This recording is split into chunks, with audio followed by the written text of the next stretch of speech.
APR Group, 2 and 3 BHK premium apartments at Patancheru. Comfortable pricing, GHMC and RERA approved.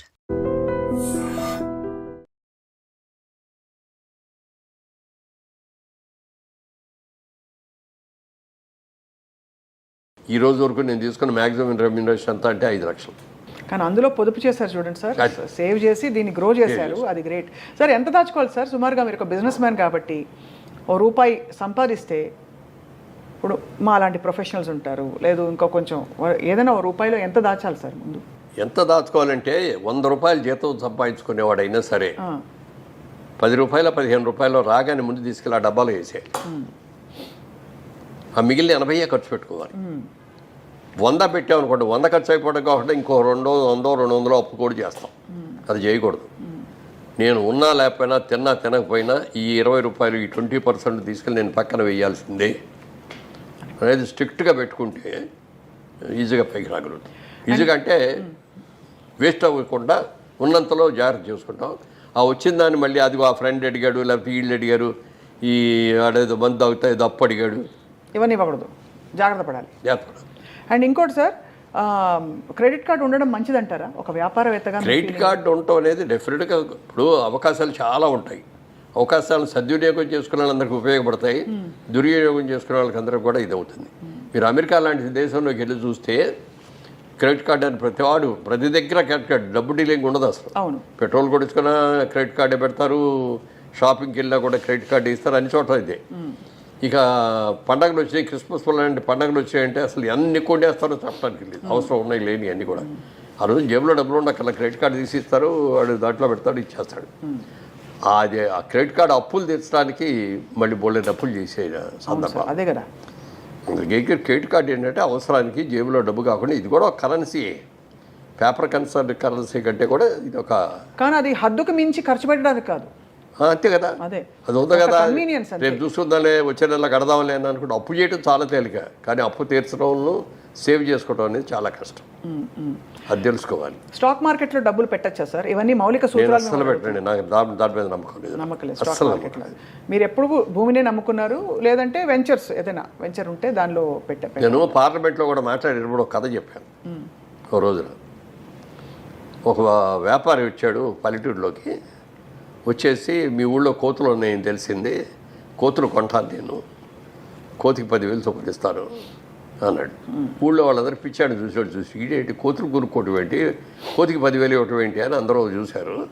ఎవరో కొంతమంది ఈడేదో 10,000 ఇస్తున్నాడు కదని చెప్పి 4 కోతులు 10 కోతులు తీసుకెళ్ళి వాడికి ఇస్తే అందరికి 10,000 ఇచ్చాడు. వెళ్ళిపోయాడు. వాడు వెళ్ళిపోయిన తర్వాత నిజంగా కోతికి 10,000 ఇచ్చారంటే ఇచ్చారని నేను చూపించాడు. ఈసారి మనం జాగ్రత్త పడాలి అనుకొని నెక్స్ట్ టైం వాడు ఇంకో నెలలో వచ్చాడు. మళ్ళీ ఈసారి 15,000 ఇస్తానన్నాడు కోతికి. అందరూ ఎగబడ్డారు. ఓ 50% మనుషులు ఎగబట్టారు, కోతులు తీసుకొచ్చారు, ఇచ్చారు. మూడోసారి వచ్చాడు, 25,000 ఇస్తా, నాకు కోతులు కావాలి అన్నాడు. అప్పటికి అయిపోయినాయి కోతులన్నీ. ఊళ్ళో ఉన్న కోతులన్నీ అంత ముందే కొనేసి తీసుకెళ్ళిపోయాడు. ఎక్కడ కోతులు లేవు. 25,000 ఇస్తానంటాడు. పక్క ఊళ్ళోకి వెళ్తే 20,000కు దొరుకుతున్నాయి. అక్కడికి వెళ్ళి 20,000 కొనుక్కొని కోతులు తీసుకొచ్చేసి వీడికి అమ్మారు. అర్థమైంది సార్, అర్థమైంది కదా. ఆ 20,000కి అమ్మింది ఎవరు అంటే వీడే. అదే అందుకని అదే అర్థమైంది. మన దగ్గర 5,000కి 10,000కి కొన్న కోతుల్ని మనకి 20,000కి అమ్మాడు. అది ఎంత గోల్డెన్ ఇదే సార్ ఇది. అయితే ఇప్పుడు స్టాక్ మార్కెట్ కూడా అలాంటిదేనండి. ఏ రోజున ఏ రేట్లు ఎందుకు పెరుగుతున్నాయో తెలియదు, ఎందుకు పడిపోతున్నాయో తెలియదు. ఇది బ్రహ్మాండంగా ఉంది అని అందులో పెడతాం.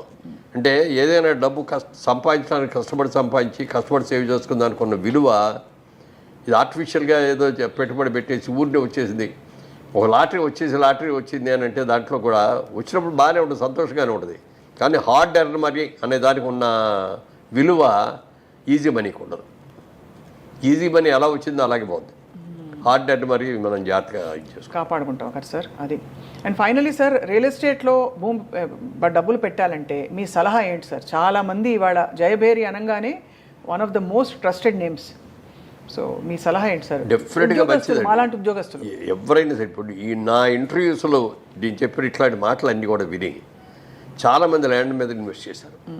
నేను ఎక్కడికో వెళ్తా అంటే, ఏమండి మీ ఇంటర్వ్యూ చూసామండి, మీరు చెప్పింది బాగుందండి, నేను కూడా ల్యాండ్ కొన్నానండి, ఏదో ఇన్ని స్థలాలు కొనుక్కున్నానండి, బాగా పెరిగినాయండి, డబల్ అయినాయండి, ట్రిపుల్ అయినాయండి.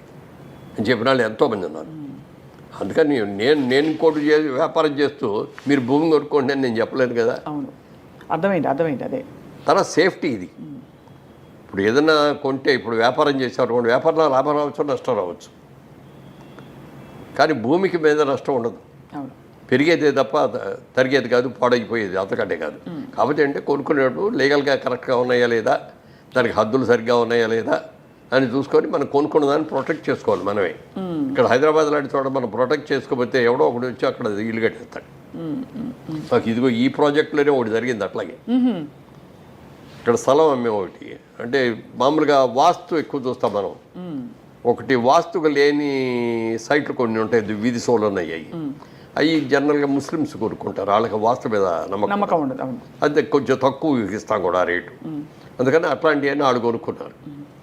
ఒక మిలిటరీ ఆఫీసర్, ఒక ఆయన రిటైర్డ్ మిలిటరీ ఆఫీసర్ నా దగ్గరకు వచ్చి, ఇలా నేను నా డబ్బు ఇదండి, రిటైర్మెంట్లో నాకు వచ్చిన డబ్బు, దీన్ని ఎక్కడో చోట ఇన్వెస్ట్ చేయాలి, మంచి వాళ్ళు ఎవరి దగ్గర చేయాలా అని చెప్తే మీ పేరు చెప్పారండి అని చెప్పి వచ్చి ఇస్తే ఇన్వెస్ట్ చేసి సైట్ ఇచ్చాం.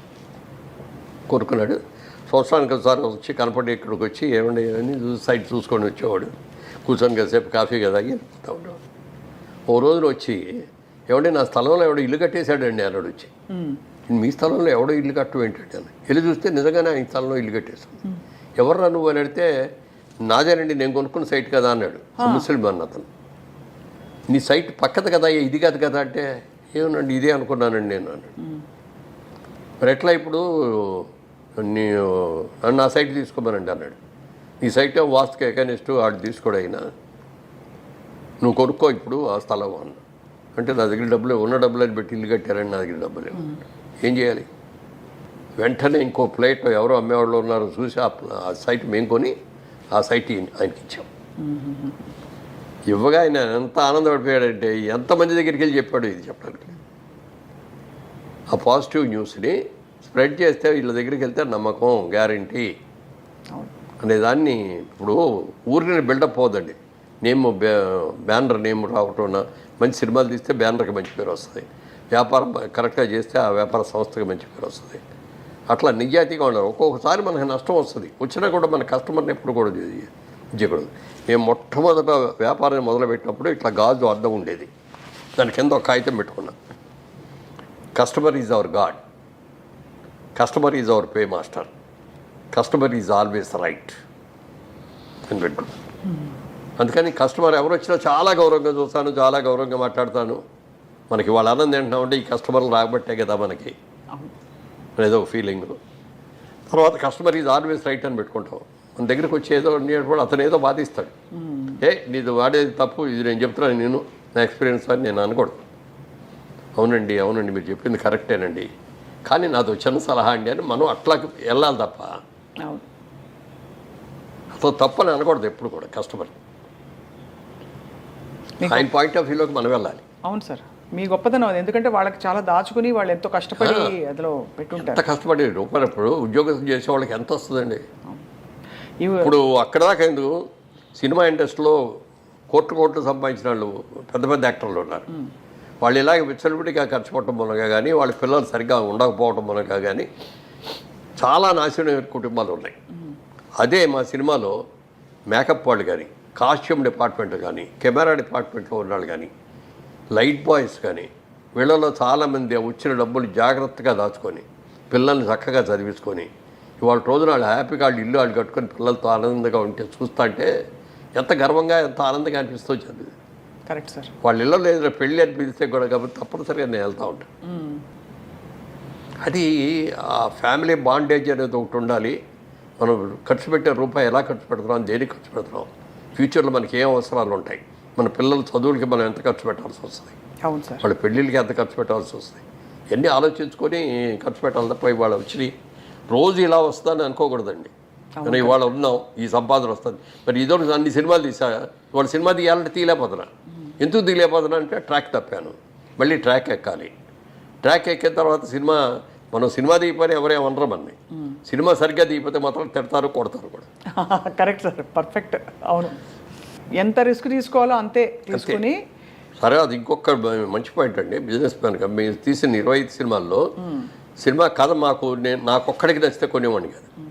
నేను, మా బ్రదరు, మా అబ్బాయి, ప్లస్ మాకు ప్రభాకర్ రెడ్డి గారు, గిరిబాబు గారు, సత్యనారాయణ గారు, మా ఎడిటరు, మా కెమెరామెన్, మేమందరం కలిసి ఒక 10 మంది గ్రూప్ ఉంది మాది. ఆ 10 మంది కూర్చొని కథ ఉంటాం. 10 మంది నచ్చిందంటే తీసుకుంటాం. 5గురు నచ్చి 5గురు నచ్చలేదన్నా, లేకపోతే 7గురికి నచ్చి 3గురికి నచ్చలేదన్నా కూడా దాన్ని వదిలేస్తాం. అలా కొన్ని కథలు నచ్చి ఈ సినిమా బాగుంటుంది, ఈ సక్సెస్ అవుద్ది అనుకున్న సినిమాలో నా క్యారెక్టర్ లేకపోయినా కూడా కొన్నా తీసా. అలాగే ఈ క్యారెక్టర్ బ్రహ్మాండంగా ఉంది, నాకు బాగా పేరు వస్తుంది అని అన్న కానీ రిస్క్ ఉందండి, ఇది బిజినెస్ అవుద్దో లేదో అని కనుక అంటే దాని మొదటి చేయడు. నన్ను నేను ప్రమోట్ చేయడానికి కాదు కదా సినిమా తీసేది. సినిమా టికెట్ కొట్టి సినిమా చూడటానికి వచ్చినాడు, వాడు హ్యాపీగా ఫీల్ అవ్వాలి, సెంటిమెంట్గా ఫీల్ అవ్వాలి. అంతేకాని వ్యాపారం నా కోసం ఇది ప్రజ్ఞ చూపించాలి, నా నటన చూపించాలి అని చెప్పి నేను సినిమా దిగిన. నేను యాక్ట్ చేయకుండా చేసి నీ కూడా 25లో 5, 6 సినిమాలు నేను లేను అందులో. ఓన్ ప్రొడక్షన్ అంటే వేషం వేయకుండా ఉంటారు కదా, ఉండరు మామూలుగా. అవును, అతడిలో నేను లేను కదా. అవునవును. కానీ మీరు అంటే ఆల్రెడీ మీరు వెలిగారు అండ్ మీకు ఈ బిజినెస్ దృక్పథం ఉండడం వల్ల మిమ్మల్ని ఏదో ఒకటి ఆక్యుపై చేస్తూ వచ్చింది. అంటే ఇది కాకపోతే ఇది కాకపోతే ఇది అన్నట్టు. అందుకని నాకేది ఇది కావాలని కోరుకోలేదండి. అంటే కోరుకోలేదంటే దానికోసం పెట్టబడలా. అవకాశాలు నాకు వెతుక్కుంటూ వచ్చినాయి. చాలా వచ్చిన అవకాశాలను సద్వినియోగం చేసుకున్నాను. And for more videos, please subscribe to iDream. Please subscribe to iDream. Please subscribe iDream. And please subscribe to iDream. For more videos, subscribe to iDream. please like, share and subscribe to the channel. Congratulations, iDream. Subscribe to iDream. Subscribe to iDream. So subscribe to iDream Media. iDream team andarki huge congratulations. Please subscribe iDream Media. Please subscribe to iDream. Subscribe iDream. Please subscribe to iDream. iDream అంటే నా కళల ఛానల్ను subscribe చేసుకున్న నోరు తిరుగుతలేదు, మీరైతే గంట గుర్తు కొట్టండి. For more such videos, please subscribe to iDream. Subscribe to iDream. Please subscribe to iDream. Please subscribe iDream Media. Please do subscribe to iDream. Please subscribe to iDream Media. For best entertainment and information, please subscribe iDream. And don't forget to subscribe to iDream.